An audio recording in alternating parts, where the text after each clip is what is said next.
사랑하는 성도 여러분, 평안하십니까? 네. 요즘 사람들의 형편을 물을 때 이렇게 묻곤 합니다. 무슨 차를 타세요? 내가 타는 차를 보면 그 사람의 형편이 보이는 거죠. 또 어디 사세요? 그래가지고 서울에 산다 그러면 달리 보이고, 또 저 시골에 산다 그러면 또 다르게 보이는 거죠. 서울도 강남에 살아요. 그러면 어때요? 저 사람은 잘 사나 보다. 이렇게 가진 것, 또 사는 것, 이런 것으로 사람을 평가할 때가 있습니다. 자, 그런데 고대 애굽에서는 질문이 어떤 것이 있었을까요? 고대에도 그런 게 있었겠죠. 그 사람에게 질문을 하면 그 사람의 형편이 보이는 그런 질문들이 있었는데, 뭐였냐면 대개는 소가 몇 마리입니까? 그렇게 물어보면 소가 있으나 없거나, 아니면 또 10마리인지 100마리인지에 따라서 이분의 삶이 지금 어떤가, 또 낙타는 몇 마리입니까? 이렇게 물어보면 그 사람의 형편이 거기서 드러나게 되는 거죠. 특별히 그 시절의 가축은 그냥 짐승이 아니었습니다. 밭을 갈아주고 젖을 주고 새끼를 낳아 재산을 불려주는 한 집안의 전부였다는 거죠. 오늘날로 치면 통장 잔고이자 노후 대책이었습니다. 가축이 있어야 노후가 보장되는 그런 삶인 거죠. 그러니 그들이 가축을 얼마나 애지중지했겠습니까? 지금도요, 시골에서 목회하면, 이런 도시가 아니라 시골에서 목회하면요, 목사님을 급하게 부를 때가 있어요. 그래서 가면 뭘 위해서 기도해달라고 그래요? 소를 위해서 기도. 저는 그 얘기 듣고 깜짝 놀랐는데, 소에게 안수도 해주고, 소가 막 죽으려고 그러니까 목사님이 가서 기도도 해주고 그런다는데, 그게 뭐예요? 소가 그냥 소가 아닙니다. 그 가정에 어떻게 보면 재산이기도 하지만 그 가정의 전부인 거죠.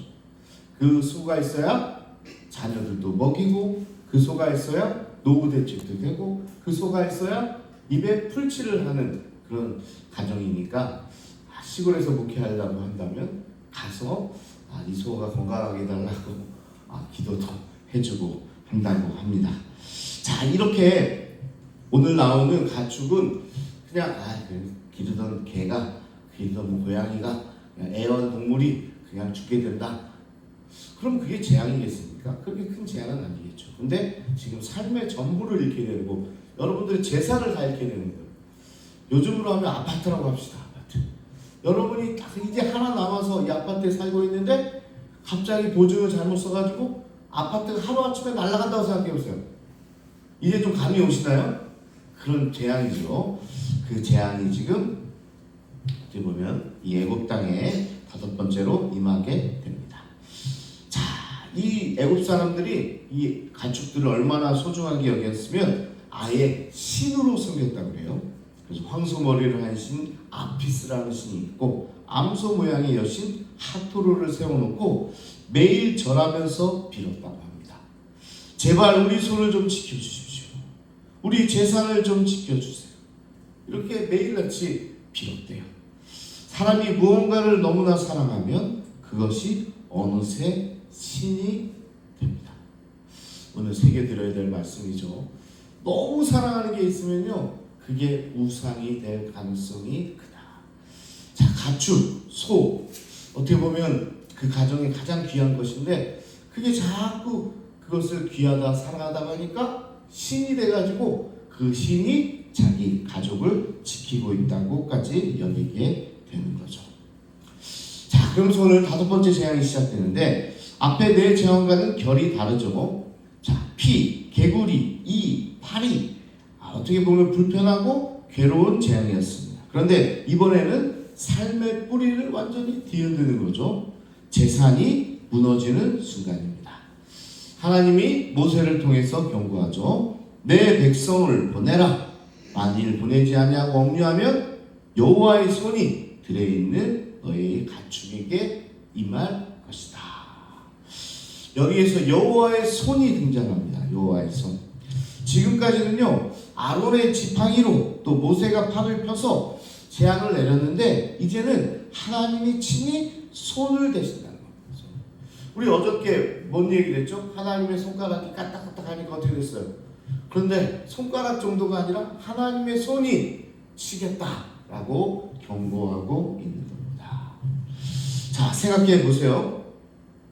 자, 오늘 하나님은요, 날짜까지 못 박으면서 내일 여호와가 이 땅에서 이를 행하리라 이렇게 이야기하면서 경고, 가축의 재앙을 경고하고 있는 겁니다.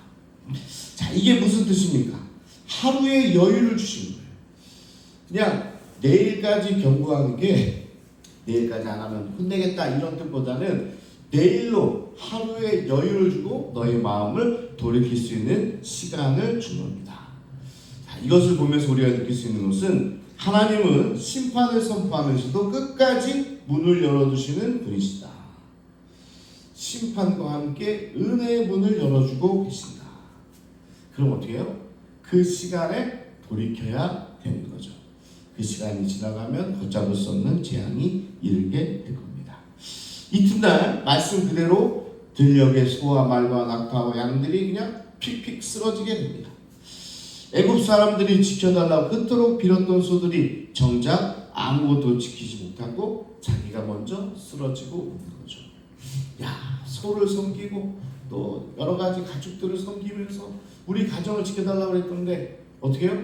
그 신으로 섬겼던 소가 어느 날 가보니까 픽픽 쓰러져 있는 거예요. 죽게 되는 겁니다. 자, 지켜달라고 빌었던 신이 지켜달라던 짐승과 함께 썩어가고 있습니다. 이럴 때 참 허망하지 않겠습니까? 내가 지켜달라고 붙들었던 것이 정작 나를 지켜주지 못하는 날이 오게 될 것입니다. 내가 그렇게 붙들었던 게 결국은 나에게 가장 큰 짐이 될 때가 있다. 그게 바로 우상의 정체다. 여러분, 우상은요 나쁜 게 아니라 되게 좋은 겁니다. 우상이라는 게 막 지저분하고 싫고 무섭고 막 그래서 이게 아니고요. 대개는 우상은요 좋은 거예요. 내게 너무나 필요한 것들이에요. 그런데 그게 우상이 되니까 결국은 멸망의 길로 이끄는 것이 된다는 겁니다. 소는 좋은 거예요. 그렇죠? 소가 나쁜 게 아닙니다. 재산도 좋은 거예요. 자녀도 우리에게 기쁨을 줘요. 건강도 뭐예요? 좋은 거죠. 그런데 그 좋은 것이 하나님 자리에 올라가는 순간 그때부터 그것이 나를 지켜주는 게 아니라 내가 그것을 지키느라 밤잠을 설치게 되고 붙들었는데 무거워지고 지키려는데 매이게 되는 상황이 온다. 이게 뒤바뀌게 되는 거죠. 어떻게 보면 내게 좋은 것은 내가 관리하는 건데 어떻게 보여요? 어떻게 그걸 지키느라고 이제 막 밤잠을 설치게 되고 이게 어떻게 보면 바뀌어 버리는 거죠. 그게 우상입니다. 자, 그런데 오늘 본문에 가장 아름다운 대목이 나오는데 4절과 6절을 보니까 여호와가 이스라엘 가축과 애굽의 가축을 구별하리니 이스라엘 자손에게 속한 것은 하나도 죽지 아니하리라. 할렐루야. 이게 은혜가 되죠. 애굽의 모든 가축은 죽었으나 이스라엘 자손의 가축은 하나도 죽지 않았다. 자, 애굽 땅에 가축이 다 쓰러지고 있는데 고센 땅에서는 한 마리도 죽지 않은 거죠. 뭐예요? 하나님께서 지키고 계신 겁니다. 다른 어떤 내가 가지고 있는 재산이나 내가 가지고 있는 다른 것들이 아니고 우리 하나님이 지켜주셔야 안전하고 보장될 수 있다는 거죠. 생각해 보세요. 이스라엘은 노예지 않습니까? 그들의 가축이라 해봐야 얼마 되지 않았을 거예요. 애굽의 귀족들은 화려한 마구간을 짓고 거기에 수만 마리의 이 가축들을 길렀을 텐데 히브리 노예들은 겨우 아마 몇 마리 길렀을 거예요. 노예가 무슨 재산이 있었겠습니까? 그리고 아마 삐쩍 마른 짐승들이 대부분이었을 거예요. 세상 눈에는 세어볼 가치도 없는 것들이에요. 그런데 하나님은 그것들을 세고 계신다. 그리고 하나도 놓치고 있지 않다. 내가 막 지키려고 하면 뭐예요? 걔가 오히려 나에게 짐이 되는데 하나님이 지키시면 털끝 하나 건드리지 않는 그런 은혜가 임하게 된다라는 거죠. 애굽 전체를 흔드는 그 큰 손이 노예 한 사람이 기르던 늙은 소 한 마리까지 정확히 세워서 보호하고 있다는 겁니다. 여러분, 애굽에서 이스라엘은 그냥 노동력 60만이었습니다. 이름도 없고 얼굴도 없는 그런 숫자였어요. 벽돌 몇 장 더 굽느라고 계산된 사람들입니다. 그런데 하나님은 달랐습니다. 그들 한 사람 한 사람이, 그리고 그들이 애써 기르던 짐승 한 마리까지 하나님께서 다 지켜보고 계시고 세고 계시고 보호하고 계셨다는 겁니다. 자, 그러니 오늘 우리를 향해서도 하나님께서 그러십니다. 세상 우리를 실적으로, 성적으로, 연봉으로 그렇게 우리를 매깁니다. 야, 너 뭐 차 뭐 끌고 다녀? 너네 집 몇 평이야? 너가 지금 이러는 게 얼마야? 이걸로 평가를 합니다. 그런데 하나님은요, 그게 아니라 우리 그냥 있는 모습 그대로, 우리의 머리털까지 세시는 그분께서 우리를 지켜주시고 보호해 주시는 거죠.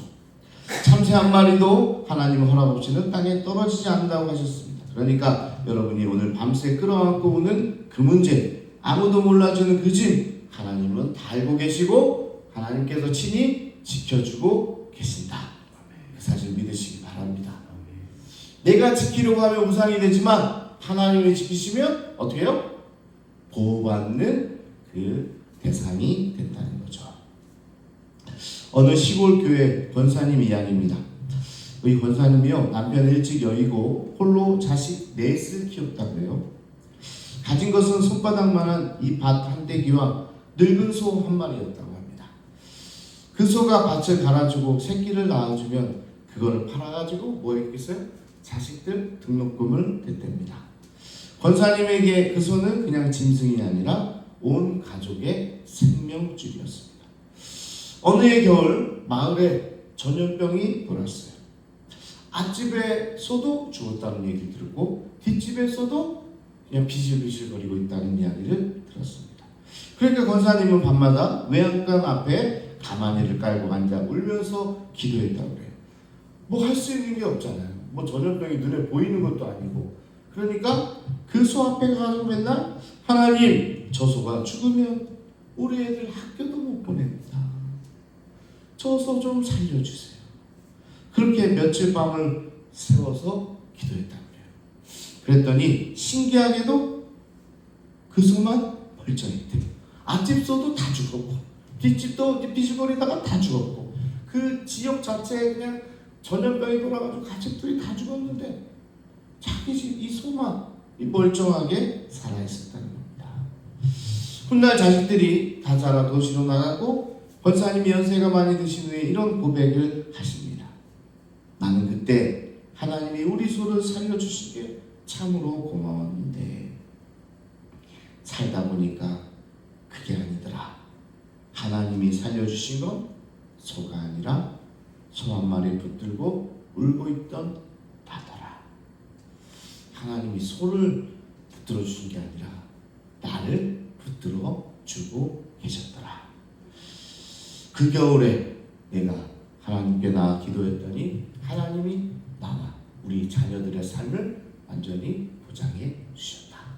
소 한 마리 정도 지켜주는 게 아니라 우리가 하나님께 매달리면 하나님께서 우리의 삶 전체를 지켜주신다는 권사님의 고백입니다.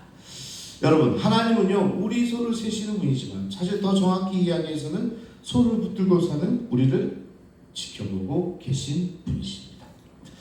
우리가 무엇을 잃을까봐 떨고 있는지, 무엇 때문에 밤잠을 설치는지 다 알고 계시고, 우리 같은 정말 미천한 인생이지만 한 사람 한 사람의 삶을 다 지켜보시고 머리털 끝까지 세워주시고 우리를 붙들어 주시는 겁니다. 자, 그런데 오늘 본문의 마지막 말씀이 우리를 가슴 아프게 하죠. 자, 이 소식을 들은 바로가 이제 어떻게 했는지 마지막 말씀입니다. 7절에 보니까 사람을 보내서 진짜 그랬는지 확인합니다. 여러분, 전염병이 그럴 수 있습니까?